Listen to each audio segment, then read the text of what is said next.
చూపవమ్మా.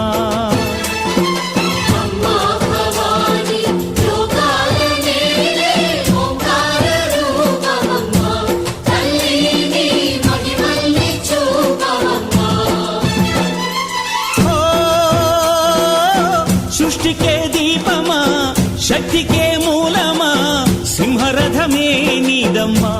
అమ్మ దుర్గమ్మ భక్తులను దీవించుమా.